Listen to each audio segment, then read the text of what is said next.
तिचं आयुष्य संघर्षाने भरलेलं होतं. लग्नानंतर तिनं तिचं संपूर्ण आयुष्य संसारासाठी वाहून घेतलं होतं. घर, शेती, मुलांचं संगोपन, सासू-सासऱ्यांची सेवा या सर्व गोष्टींसाठी तिने तिचं आयुष्य घालवलं होतं. तिच्याकडे उत्पन्नाचे कोणतेही साधन नव्हते. ना व्यवसाय ना नोकरी. तिच्या माहेरची परिस्थितीही जेमतेम साधीच होती. त्यामुळे तिला माहेरकडूनही कोणतेही असे भरघोस स्त्रीधन मिळालेले नव्हते. परंतु ती गृहिणी जरी असली तरी ती तिच्या जबाबदाऱ्या चोखपणे पार पाडत होती. त्यामुळे संसारामध्ये इतकी चांगली प्रगती झाली की तिच्या नवऱ्याने तिच्यासाठी 4 एकर जमीन गावामध्ये खरेदी केली होती. सर्वांना माहिती होतं की ती तिचीच जमीन आहे. इतकं सर्व चांगलं सुरू असताना अचानक नियतीच्या मनात काहीतरी वेगळेच खेळ सुरू होते. एके दिवशी अचानक तिच्या पतीचे रस्ता अपघातामध्ये दुर्दैवाने निधन झाले आणि त्यानंतर सर्व कुटुंबाचे खरे रूप तिला दिसू लागले. तिच्या सासरचे लोक तिच्याबरोबर त्या जमिनीच्या मालकीवरून वाद घालू लागले. तिच्यासाठी प्रॉपर्टी ही महत्त्वाची नव्हतीच, कारण तिचा सर्वात मौल्यवान दागिना हा कायमचा हरवलेला होता. तिच्या पतीवर तिचं असलेलं निस्सीम प्रेम हे तिच्यासाठी जगावं की मरावं हा प्रश्न निर्माण करत होता. परंतु तिला तिच्या मुलांच्या भविष्याचीही तितकीच काळजी होती. आता तिला स्वतःसाठी नाही तर तिच्या मुलांसाठी जगणं आवश्यक होतं. त्यामुळे ती माहेरी काही दिवसासाठी निघून जाते, कारण सासरी होणाऱ्या रोजच्या या प्रॉपर्टीच्या वादाला ती अगदी वैतागून गेलेली असते. ज्यावेळेस ती माहेरी जाते तिच्या भावाला सर्व हकीकत सांगते. त्यावेळे तिचा भाऊ त्यांच्या गावातील एका वकिलांकडे तिला सल्ल्यासाठी घेऊन जातो. तिच्यासोबत तिचा नुकताच सज्ञान झालेला मुलगाही सोबत गेलेला असतो.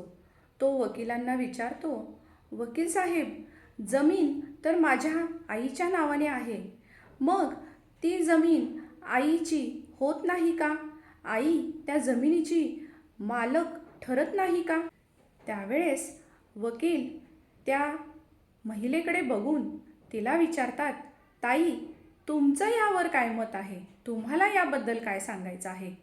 त्यावर तिच्या डोळ्यात अश्रू तरळतात आणि ती म्हणते, वकील साहेब, ही जमीन माझ्या नावावर आहे, परंतु मी एकही रुपया कधीही कमवलेला नाही. परंतु या कुटुंबासाठी संपूर्ण माझं आयुष्य मी दिलं, एवढंच काय ते माझं योगदान आहे.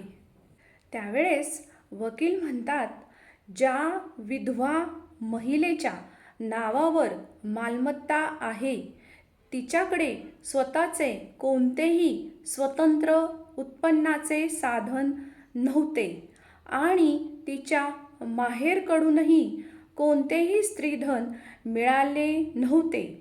त्यामुळे उपलब्ध पुरावे आणि परिस्थितीचा विचार करून खालच्या कोर्टांनी त्या मालमत्तेला तिची वैयक्तिक मालमत्ता न मानता संयुक्त कुटुंबाची म्हणजेच जॉईंट फॅमिली प्रॉपर्टी मानणे योग्य ठरवले आहे. ती वकिलांना तिच्या निरागस साध्याभोळ्या प्रश्नाने विचारते की वकील साहेब, म्हणजे याचा नेमका अर्थ काय? तर वकील म्हणतात की हे बघा ताई, ज्यावेळेस कोर्टात दावा दाखल होईल त्यावेळेस तुमच्या सासरचे लोक 100% असे म्हणणारच की ही जी मालमत्ता घेतलेली आहे ती संयुक्त कुटुंबातील एकत्र मिळकतीतून घेतलेली आहे. म्हणजे या मालमत्तेसाठी खरेदी करण्यासाठी पैसा कुठून आला? तर हा एकत्र कुटुंबाच्या उत्पन्नातूनच ही मालमत्ता खरेदी झालेली आहे असं सिद्ध होऊ शकतं. कारण तुमचं स्वतःचं कुठलं उत्पन्नाचं साधन नाही आणि तुम्हाला माहेरवरूनही कुठले स्त्रीधन मिळालेले नाही. त्यामुळे जर का खालच्या कोर्टाने असा निर्णय दिला असेल एका केसमध्ये की बाबा ही जी प्रॉपर्टी आहे ती एकत्र कुटुंबाची म्हणजे जॉईंट फॅमिली प्रॉपर्टीच्या उत्पन्नातूनच ही प्रॉपर्टी खरेदी केलेली आहे, त्याच्यामध्ये जो पैसा गुंतवलेला आहे तो एकत्र कुटुंबाच्या मिळकतीतूनच आलेला आहे, त्यामुळे केवळ मालकी असणे म्हणजेच ती खरीच मालकी आहे असं ठरत नाही.